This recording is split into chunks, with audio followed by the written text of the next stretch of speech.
words. It's like a name.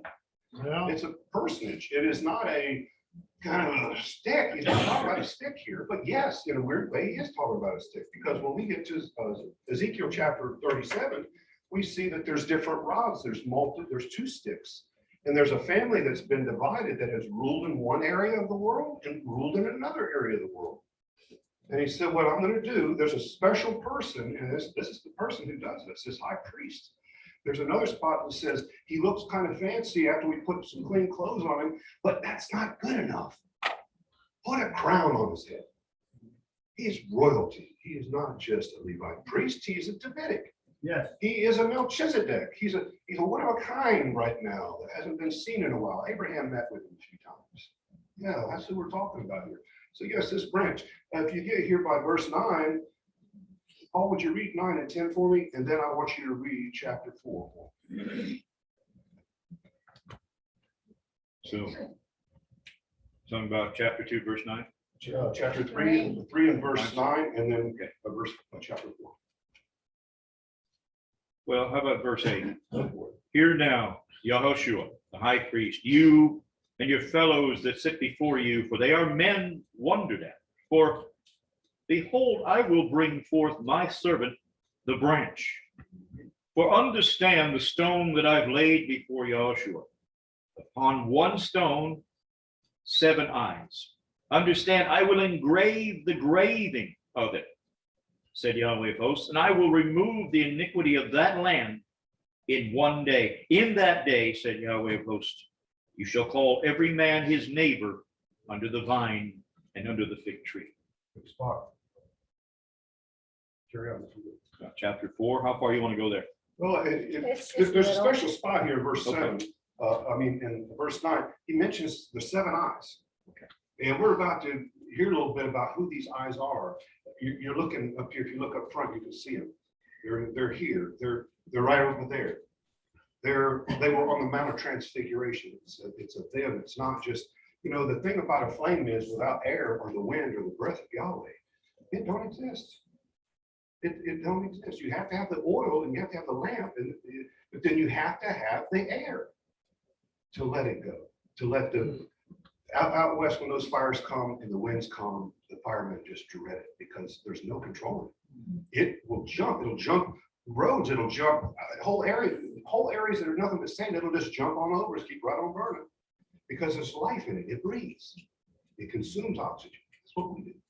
So if you would take it, read a little bit. I'm looking forward to being underneath the vine. So just stop me I'm when you tired wish. here in this place. Just stop me when you wish. Okay, I will. Okay. So chapter 4, verse 1, and the angel that had talked with me, he returned, and he woke me up like a man that's awakened up from out of his sleep. And he said to me, what do you see? And I said, I've looked, and I see a menorah, all of gold, and a bowl upon the top of it, 7 lamps upon it, and 7 pipes going to the 7 lamps, which are on the top of it. And I see 2 olive trees by it, one on the right side of the bowl, the other on the left side of it. And so I answered, and I spoke to the angel who had talked with me, and I said, what are these, my master? Well, then the angel that talked with me answered and said to me, do you not know what these are? I said, no, my master. He answered, and he spoke to me, and he said, this is the word of Yahweh to Zerubbabel, which is saying, not by might, nor by power, but by my spirit, said Yahweh of hosts. Who are you, O great mountain? Before Zerubbabel, you're going to become a leveled plain. And he shall bring forth the headstone of it with shoutings and cryings of grace, grace to it. Moreover, the word of Yahweh came to me, saying, the hands of Zerubbabel have laid the foundation of this house, and his hands are also going to finish it. And you will know that Yahweh of hosts has sent me to you. For who has despised the day of small things? For they shall rejoice and shall see the plumb line in the hand of Zerubbabel with those 7. And they are the eyes of Yahweh, which run to and fro throughout the whole earth.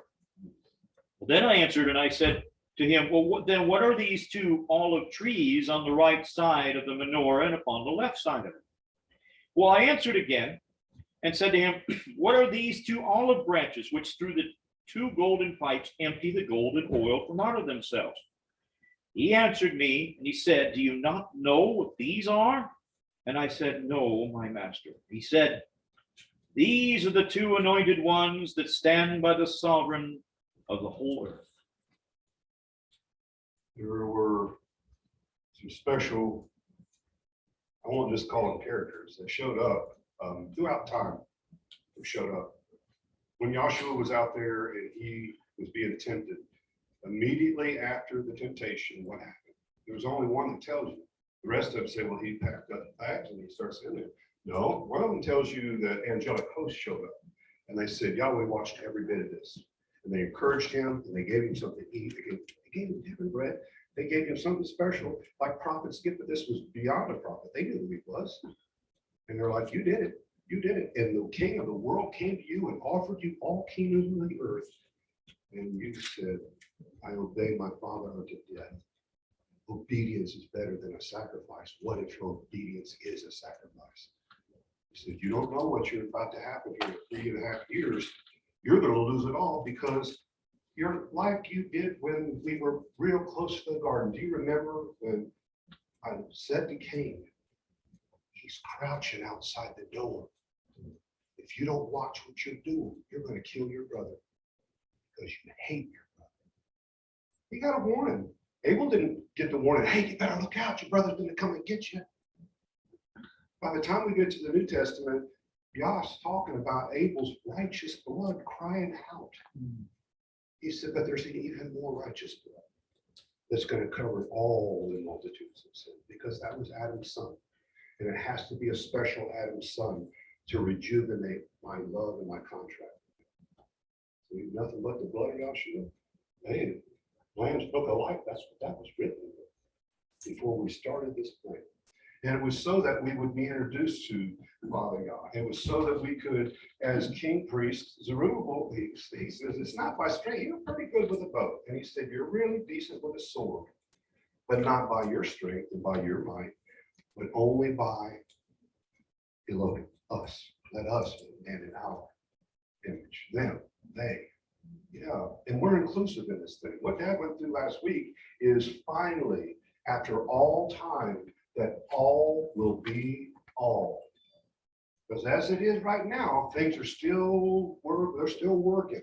We've got anti things doing their thing. We got the true Mashiach coming, revealing himself. We've got contracts, 7-year contracts being made, broke in the middle. You'd always expect that for the bad one.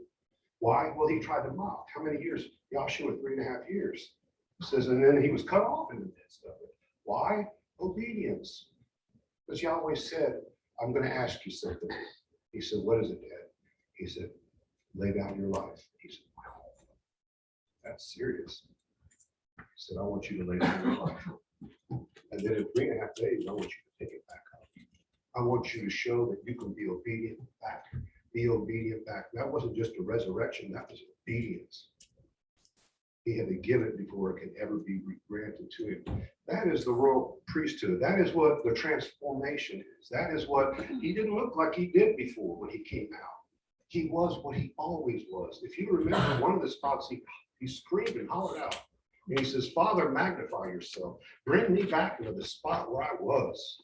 You know, and Father says, I ain't magnifying myself in you, and I will continue. And then he said, hey, listen, this is my son, the beloved. You better listen to him real close. The same way as he did the day he was put down and brought back up in obedience. It's because I'm looking at him like, you ain't got no sin, Landy. Like, must need be. He said, I've got to lead the way. That's what a shepherd does. It doesn't just threaten the sheep to go where I tell you to go. It says, let me get in the briar patch. Come on, let's go. Got to get through here. There's wolves over there.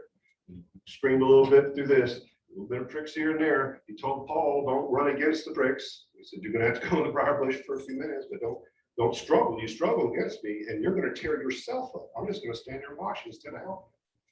That's what shepherds do. They help. You see here that you've got special things. By the time you get to verse 12 over here, he said, he answered him again. He said, what are these 2 olive? That should be in capital letters. Wait a minute. Didn't the branch just a second ago, we saw the branch and it was in capital letters, right? Well, there's just 2 of them now. They're not just talking about the one, they're talking about the two. Maybe like witnesses. Maybe like a two witness could be, has to be. So that's why I had to underline that thing. Who empty out the holy oil from themselves. The Holy Spirit literally comes. You got the olive trees here, and out of them they got a certain branch, and they're just dangling like this, and the plant is bleeding out. Out of itself, there comes the light. You want to think about I saw the light? That's the one. That's them there. That is how the continuum works. You can't get past him. You can't get away from him because he was, he is, and he's yet to be all right now. He's not just here with us. He's not just there, but he's back there in the garden. Joshua said, Abraham, I know him. They said, this guy's a lunatic. Not so. Not so. He knew exactly who he was. Yeah. He was like, I went down there and I sat down and we decided on how many people were going to live down there in Sodom and Gomorrah. And I finally got down to 10. He's like, brother, there's not 10. He said, and I told the boys to guard that place. And the other 7 cities, we got to get rid of that whole, we got to cleanse that. Showing you coming up soon, there's going to be a cleansing.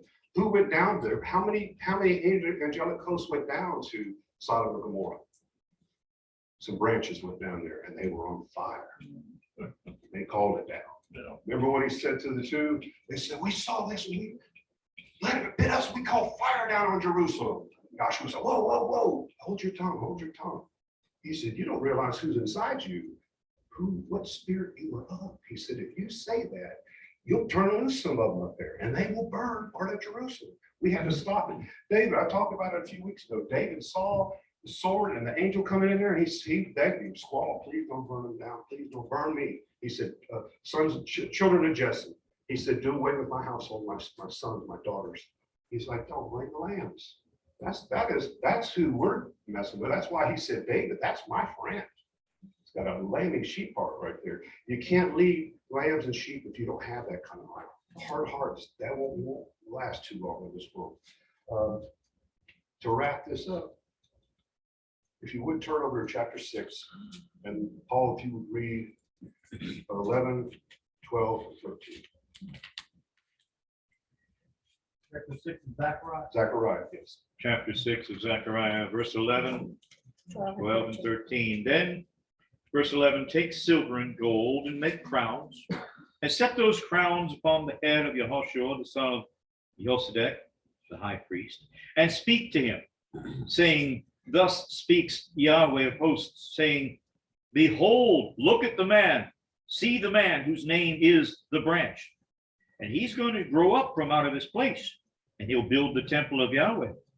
Even he shall build the temple of Yahweh, and he'll bear the majesty, and he'll sit and rule upon his throne, and he will be a priest upon his throne. And the counsel of peace, of shalom, shall be between them both. How about it? That's coming. Say, Coming. he knows he goes on his way. We got a lot to look forward to in this. Joshua said, where do you think I'm going? So I'm going to prepare a mansion for you. If it was not so, surely I would have told you. I'm the true carpenter's son. I don't just build with wood. I build with hearts. I build with stone. I build with whatever Father chooses for me to use. And I use crowns sometimes because this diamond ring right here, the more expensive diamond rings are, they've got holes in the back. That's how we used to tell years ago, whether it was something real or fake, unless it was mega bucks. You know, you get some platinum rings, but there's holes in the back. Why are there holes in the back? For the light to shine. That's what those crowns do. You lay that light, those crown magnifiers on Father's head.